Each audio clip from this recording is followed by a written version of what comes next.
안녕하세요. 주권선교사 방송의 영화 속 소명 코너입니다. 기독교적으로 영화를 보고 소명의 관점으로 영화를 해석해 보려고 합니다. 오늘 다룰 영화는 클린트 이스트우드가 감독하고 주연한 라스트 미션이라는 영화입니다. 이 영화 제작도 클린트 이스트우드가 했는데 그야말로 클린트 이스트우드의 영화라고 할 수 있겠습니다. 이 영화 내용을 살펴보기 전에 몇 가지 생각해 볼 것이 있습니다. 첫째는 이 영화를 주연하고 감독하고 제작한 클린트 이스트우드의 나이가 90세였다는 것입니다. 그리고 이 영화의 이야기에 실제 주인공이 있는데 그의 나이가 87세였으니 90세인 클린트 이스트우드가 87세를 연기했다고 할 수 있습니다. 저는 90세 노인이 이렇게 새로운 영화를 제작하고 감독하고 연기했다는 것 자체가 대단하고 많은 사람들에게 감동과 용기를 주는 것 같습니다. 이 영화가 어느 정도 흥행에도 성공을 했고 많은 사람들에게 감동을 주고 좋은 영향력을 주는 영화라는 것을 생각할 때 90세 노인도 이런 일을 할 수 있다는 것이 많은 사람들에게 큰 용기와 도전을 주고 큰 감동을 주는 것 같습니다. 둘째는 클린트 이스트우드가 혹시 기독교인이 아닌가 하는 문제입니다. 저는 이 영화보다도 클린트 이스트우드가 제작한 그랜 토리노라는 영화를 보고 이 사람이 독실한 기독교 신자가 아닐까 하는 생각을 해본 적이 있습니다. 그 영화에서는 이웃사랑이나 이웃을 위한 희생 등의 사상이 깔려 있다고 봤기 때문입니다. 그리고 이번 영화에서도 비슷한 느낌을 받을 수 있었습니다. 그래서 저는 열심히 이스트우드가 기독교에 연관된 것이 있는지 찾아봤는데 전혀 기독교인이라는 얘기는 찾을 수 없었습니다. 그리고 그의 사생활이나 사회 문제 등에 관한 그의 입장을 보면 기독교인 같이 하는 모습들이 많기 때문에 이스트우드가 기독교인이고 그래서 기독교적인 영화를 만든다고는 말하기는 어려울 것 같습니다. 그러나 그럼에도 불구하고 이스트우드의 영화에서는 기독교적인 사상이 많이 깔려 있다는 느낌을 받을 수 있고 또 기독교 신앙에서 말하는 것들을 대변해서 말해주는 것이 있는 것도 사실인 것 같습니다. 그래서 기독교적으로 이스트우드의 영화는 좋은 영화이고 추천할 만한 영화가 많다고 말할 수 있을 것 같습니다. 그러면 본격적으로 라스트 미션이라는 영화에 대해서 살펴보겠습니다. 이 영화는 87세 노인으로 마약을 운반하던 레오 샤프라는 사람의 실제 이야기를 모티브로 해서 만들어졌습니다. 영화의 원제는 더 뮬입니다. 노새라는 뜻인데 마약 운반책이라는 뜻도 가지고 있다고 합니다. 그런데 우리나라에서는 라스트 미션이라는 제목이 붙여졌는데 개인적으로 우리나라 제목이 더 의미가 있고 좋은 것 같습니다. 영화의 줄거리를 말씀드리겠습니다. 스포일러를 원하지 않는 분들은 영화를 보시고 다시 오시면 좋겠습니다. 영화는 주인공 얼이 백합 농장을 운영하던 때를 보여주는 것으로 시작합니다. 얼은 평생 백합 농장을 하며 전국을 누비고 경연대회에 참석해서 수상하는 등 바쁘게 살아왔지만 너무 일에만 열중해서 가정을 제대로 돌보지 않고 딸의 결혼식까지도 불참하게 됩니다. 그로 인해서 딸과 말도 하지 않는 사이가 되었고 부인과도 이혼하고 가족으로부터 외면당하는 신세가 됩니다. 얼은 그렇게 바쁘게 일하던 사업이 인터넷의 발달로 침체기에 들어가게 되고 결국 사업이 망하고 빈털터리 신세가 됩니다. 그는 손녀의 약혼식에 참석하려고 다시 집에 돌아오지만 가족들에게 외면당하고 쫓겨나는 신세가 됩니다. 그러는 와중에 그는 마약 운반의 일을 제안받게 됩니다. 늙은 백인 노인이 마약을 운반할 것이라 의심하지 않을 것이라 생각해서 얼에게 그런 일이 주어졌습니다.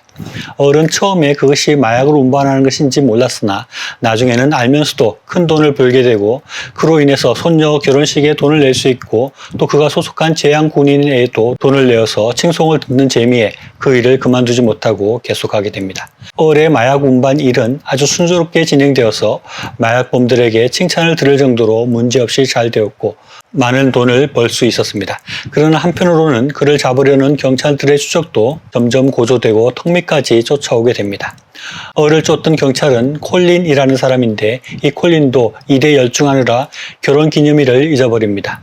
우연히 얼과 콜린이 식당에서 만났는데 콜린은 얼이 자신이 쫓고 있는 마약 운반체인 것을 모릅니다. 그때 얼은 결혼기념일을 잊어버리고 당황해하는 콜린에게 자신의 경험을 말하며 가족을 제일 먼저 챙기라는 조언을 하는 재미난 장면이 연출됩니다. 한편 경찰의 추적이 점점 심해지고 또 마약범들의 내부 사정도 악화되어서 위기가 고조되고 있는 상황에서 얼의 아내가 위독하는 소식을 손녀에게서 전해 듣게 됩니다. 그는 마약을 운반하는 중이었기 때문에 도저히 갈 수 없는 상황이었고 그래서 갈 수 없다고 말을 하지만 결국 위험을 무릅쓰고 아내, 실제로는 전처의 임종을 지키고 장례식에 참석하게 됩니다. 얼이 마약을 운반하는 중에 사라졌기 때문에 마약범들에 의해서 거의 죽을 위기에 처해졌지만 다행히 죽음의 위기에서 벗어나게 됩니다. 그러나 얼은 경찰 콜린에 의해서 체포가 되게 되고 재판에서 순순히 자신의 죄를 인정하고 감옥에서 백합을 키우는 장면으로 영화가 끝이 납니다. 이 영화는 마약범들과의 만남, 또 마약을 운반하는 과정에서 긴장감을 주고 또 경찰의 추적 등에서 흥미를 유발하는 요소가 있습니다. 그래서 재미있게 볼 수 있는 영화라고 할 수 있을 것 같습니다. 그러나 대개 클린트 이스트우드의 영화가 그렇듯이 우리에게 많은 생각거리를 남겨주고 좋은 교훈과 감동을 주는 영화라고 할 수 있습니다. 이 영화가 남겨주는 생각거리에 대해서 저의 생각을 나누고자 합니다. 첫째 생각거리는 무엇이 우선인가 하는 것입니다. 이 영화의 가장 중요한 주제는 중요한 영화의 흥미 요소인 마약이 어떻게 운반되는가 하는 것이 아닙니다. 주인공 얼이 자신이 실패한 일과 가정의 우선순위를 어떻게 바로잡을 것인가 하는 것이 중요한 주제라고 할 수 있습니다. 얼은 부인과의 다툼 속에서 먹고 살기 위해서 힘쓰고 집에 잘 들어오지 못할 정도로 열심히 일해서 돈을 벌어다 주었는데 왜 나를 가정에 충실하지 않았다고 비난하느냐라고 항변하는 장면이 나옵니다. 그러나 얼은 사업이 망하고 나이가 들어서 자신을 돌아볼 때 자신이 잘못 살았다는 것을 깨닫고 자신의 삶에 대해서 후회하게 됩니다.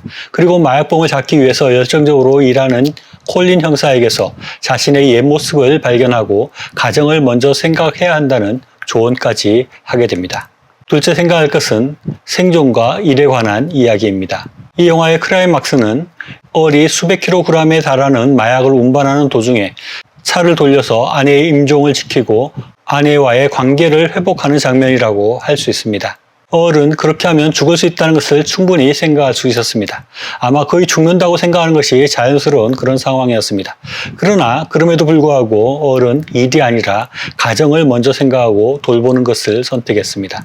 얼에게 이런 선택의 순간은 그의 평생에 계속되었다고 할 수 있습니다. 그는 사업을 할 때 백합을 들고 미국 전 국토를 돌아다녀야 했습니다. 그것 때문에 가정에 충실할 수 없는 상황이었을 것입니다. 그때도 얼은 내가 이렇게 전국을 누비지 않으면 생존할 수 없다는 것을 생각했을 수 있고 생존의 위협을 느끼고 가정이 아니라 일을 선택한 것일 수 있다는 것입니다. 저는 많은 현대인들이 이런 문제 앞에 서 있는 것이 아닐까 하는 생각을 해봅니다. 가정에 더 충실해야 하고 일보다는 가정이 먼저라는 것을 알지만 가정 때문에 일을 조금이라도 소홀히 하면 생존에 문제가 생길 것이라는 위협과 걱정이 많은 사람들을 가정이 아니라 일을 선택하게 하고 일 때문에 가정이 어려워지는 상황을 맞이하는 것이라고 생각합니다. 셋째 생각할 거리는 라스트 미션이 무엇인가 하는 것입니다. 라스트 미션이라는 제목은 우리나라에서 붙여진 것이긴 한데 이 영화에 아주 적절하고 잘 맞는 제목이라고 생각됩니다. 그런데 과연 라스트 미션이라는 것이 무엇을 의미하는 것일까요? 제일 먼저 생각할 수 있는 것은 얼이 잡히기 전에 마지막으로 마약을 전달하는 미션을 생각할 수 있습니다. 얼에게 마약 운반이 그의 임무라고 할 수 있으니 그렇게 생각할 수도 있겠습니다. 그러나 얼의 입장에서 생각해보면 마약을 운반해서 돈을 벌든 백합으로 돈을 벌든 같은 돈을 버는 일이기 때문에 그것이 특별한 라스트 미션이라고 말하기는 어려울 것 같고 그것보다는 그의 남은 일생에 주어진 일, 꼭 이루어야 할 미션은 가족과의 관계를 회복하는 것이 마지막 얼에게 주어진 미션이 아니었을까 생각해 봅니다. 그래서 얼은 마약 운반이라는 마지막 미션은 실패하지만 가족과의 관계 회복의 미션은 성공했다고 할 수 있습니다.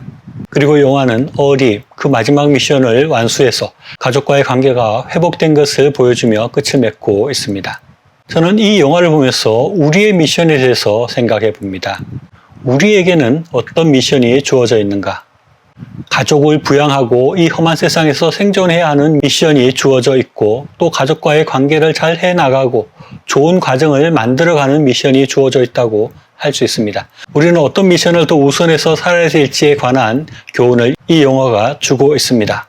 또 이 영화는 가족과 생존이 갈등하는 것에 대해서 말하고 있다고 생각합니다. 즉, 생존의 위협 앞에서 가정에 대한 미션을 포기하면 안 된다는 것을 교훈하고 있다는 것입니다. 생존을 위한 일이 더 중요한 가치인 사랑과 가정을 가로막아서는 안 된다 하는 것입니다.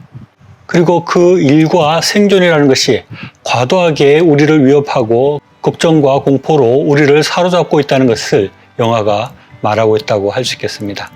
그리고 이 영화에서는 결국 일과 생존의 위협을 극복하고 가정과 사랑을 택한 어린이 죽지 않고 오히려 더 안전하고 좋은 삶으로 나아갈 수 있었다는 것을 말하고 있습니다. 저는 마지막으로 우리 방송에서 말하고 있는 소명을 따라서 사는 삶에도 이 영화를 적용해 볼 수 있을 것 같습니다. 우리에게 가족이라는 미션 외에도 중요한 미션들이 있습니다. 그것은 하나님께서 우리에게 시키시는 일이고 소명이라고 할 수 있습니다. 우리가 과도하게 일과 생존에 빠져 있지 않고 우리에게 더 중요한 가족, 이웃에 대한 사랑이라는 소명을 위해서 나아갈 때 하나님께서 우리의 생존을 책임져 주신다는 것입니다.